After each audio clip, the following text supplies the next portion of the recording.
Have you ever stopped to think about those moments, those really critical points where even, the biggest names we look up to now were right on the edge, like actually considering walking away from it all? Hmm. Well, today we're doing a deep dive into exactly that kind of scenario. We're looking at a raw, sort of human glimpse into the incredible pressures that come with big ambition and, well, trying to change the world. Yeah, it's fascinating stuff. Our insights today, they're drawn from these excerpts called Gates Nadir, a Microsoft crisis averted by family. And just so we're clear, nadir, that's like the Yeah. absolute lowest point, right? Rock bottom. Exactly, the point of deepest despair. So this source gives us a vivid, though fictional, picture of Bill Gates at a really crucial time for Microsoft, back in the early days.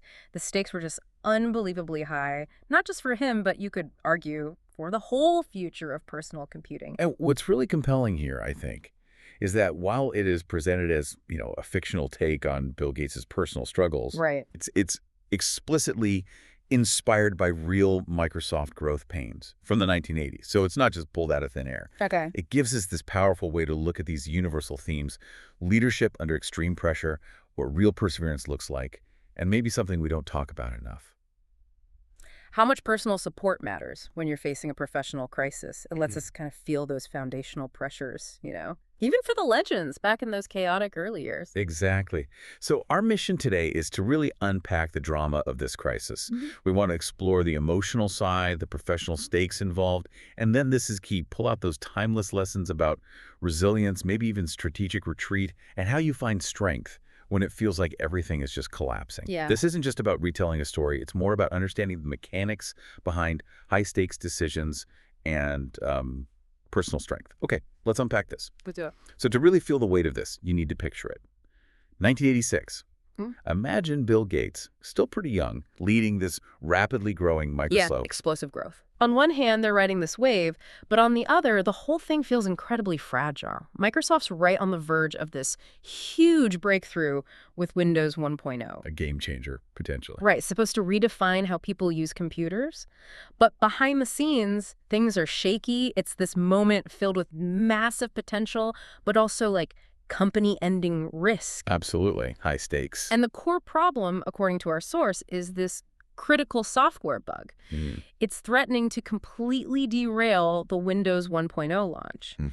And we're not talking about a small glitch, something you fix later with a patch. The source suggests it was deeper, like a fundamental flaw in the architecture, a real showstopper. Right. And if you remember the mid-'80s tech scene, Yeah. Windows 1.0 was Microsoft's big bet on graphical interfaces, going head-to-head with Apple.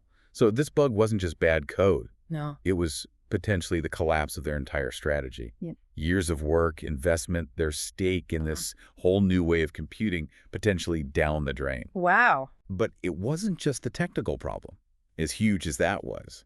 If you connect it to what else was happening at Microsoft then, the source mentions boardroom tensions, reflecting those very real Microsoft growth pains they were experiencing. Mm. And that makes you ask, how does a leader handle a technical disaster, a really existential bug, while also dealing with internal politics? Yeah. And just the sheer challenge of managing a company that's expanding so incredibly fast. That sounds like a nightmare scenario. It really does. Yeah. These weren't just little disagreements. They were like the stress points, the friction that happens when you're pushing boundaries that quickly. The company was almost, pulling itself apart from the inside. That's a really strong point. So do you think these internal tensions, the boardroom stuff, was it a result of the tech disaster, or did it just make everything worse for Microsoft back then? Because it sounds like a perfect storm. The source suggests it compounded things. Definitely. I mean, a core technical crisis like the Windows bug, that's going to naturally amplify any existing tensions. Imagine the pressure from investors, the board, maybe different groups within the company fighting over how to fix it, or maybe who to blame. Right, the blame game. Exactly. And in a fast-growing startup, roles can be fuzzy, power dynamics shift. So this bug probably didn't just cause a tech problem. It likely cracked open deeper organizational issues. It turned a bad situation into, chaos. It really highlights how, when you're pioneering something new, managing the people and the politics can be just as hard, or maybe even harder, than managing the tech itself. And it wasn't just the corporate pressures piling up. The story paints Bill Gates as just completely exhausted, pushed right to his limit mentally and physically. The weight of the whole company, the urgency of fixing this catastrophic bug, plus those internal conflicts we just talked about, it all comes together and makes him doubt his own leadership, his ability to actually steer the ship. And this, for me, is the bit that really hits home. The co-founder, the visionary, he considers quitting Microsoft, just walking away. It's staggering to think about. Imagine being at that point, that level of personal struggle. It goes way beyond just tech, doesn't it? It speaks to those universal moments of just profound self-doubt. Absolutely.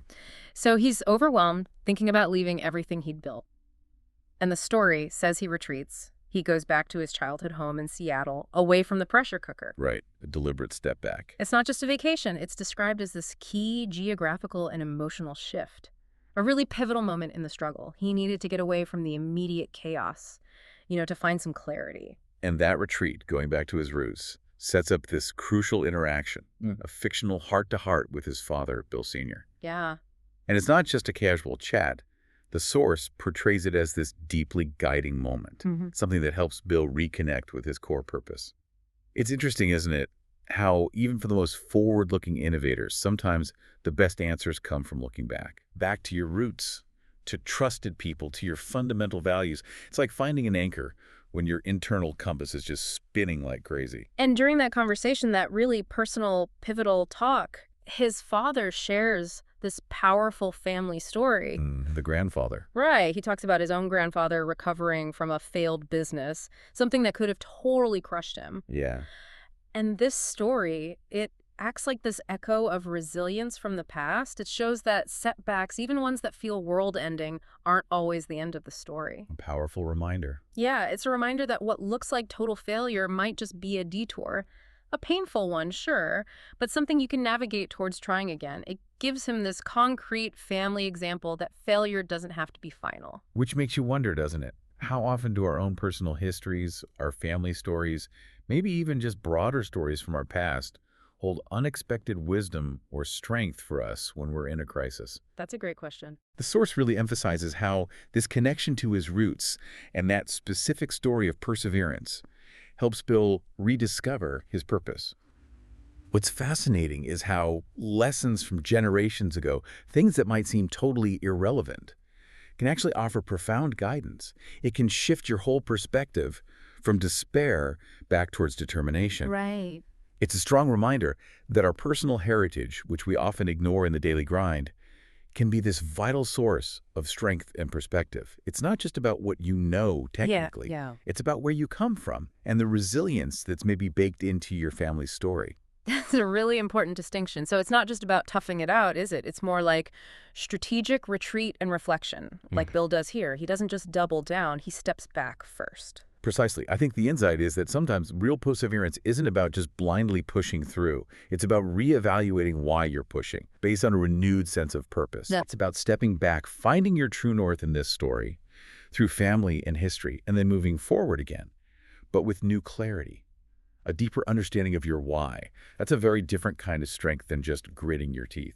So, armed with this rediscovered purpose, boosted by his family support and that story of resilience, Bill Gates goes back to Microsoft. Yep, ready for action. But he doesn't just sneak back in. The source says he returns with this renewed energy and immediately rallies his team. A leadership moment. Yeah. It's not just one guy coming back to work. It's a leader returning with this almost like spiritual sense of mission, ready to inspire everyone and unite them against the problem, that critical bug. And that moment, it marks this really powerful shift from being alone in his despair to collective action and shared resolve. Right. Empowered by finding his purpose again, he doesn't just tell people what to do. He leads them, gets in the trenches with them to tackle the problem head on. Yeah. And together they hammer away at it, and finally they fix the bug. Huge relief, I bet. Absolutely. And the launch of Windows that follows, the launching Windows to success, Right. it's shown not just as a technical win, No. but as proof of restored leadership and a team pulling together. It really shows that sometimes a leader's biggest contribution isn't just their brains or strategy, but their ability to galvanize people. especially after facing their own demons and finding that deeper purpose. It's about leveraging that human element, inspiring people to bring their best when everything's on the line. So, when we boil it all down, what does this whole story, this fictionalized account of Bill Gates' struggles really mean for you listening now? It powerfully highlights these linked forces: perseverance and family support. Yeah, intertwined. It shows really vividly how even the scariest professional challenges, the kind that make you question absolutely everything, can be overcome. Hmm. It points to needing both that inner resolve, that belief in what you're doing, and a strong support network to lean on. And that's not just a lesson for tech founders, right? It's universal.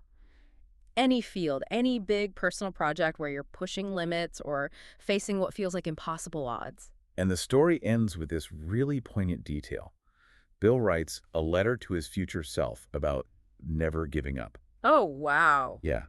It's like he's cementing the lesson he learned, turning that moment of almost quitting into this core principle that would guide him later on at Microsoft and beyond. That's powerful. It really underscores the idea that writing down these commitments, making them concrete, can actually reinforce them.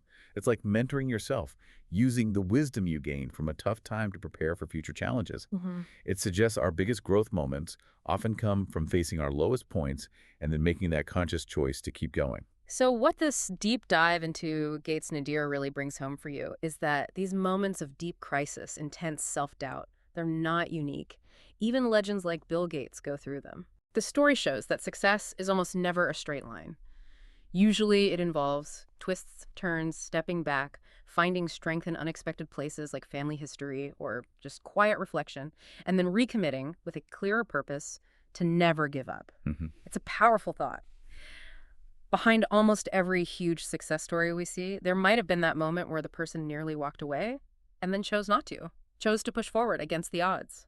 And this narrative, even though it's fictionalized, it's such a strong reminder that personal resilience and having that bedrock of support is often just as critical, maybe more critical than just being smart or strategic. Yeah. It suggests that every great invention, every big personal win, probably has its own nadir moment lurking somewhere in its past. That lowest point where quitting feels like the only sane option.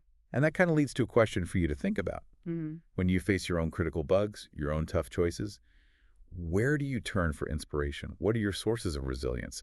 Who are the people who help you reconnect with your why? And here's maybe a final thought to chew on. What if the most defining moments in our lives, personally or professionally, aren't just about solving the problem or having the brilliant idea, but about those profound moments where we came so close to quitting, where the path forward seemed completely blocked, and then somehow, against all rational thought maybe, we chose to push forward anyway? This story really invites us to think about the incredible transformative power hidden in that one choice. The choice to keep going when everything inside you wants to stop.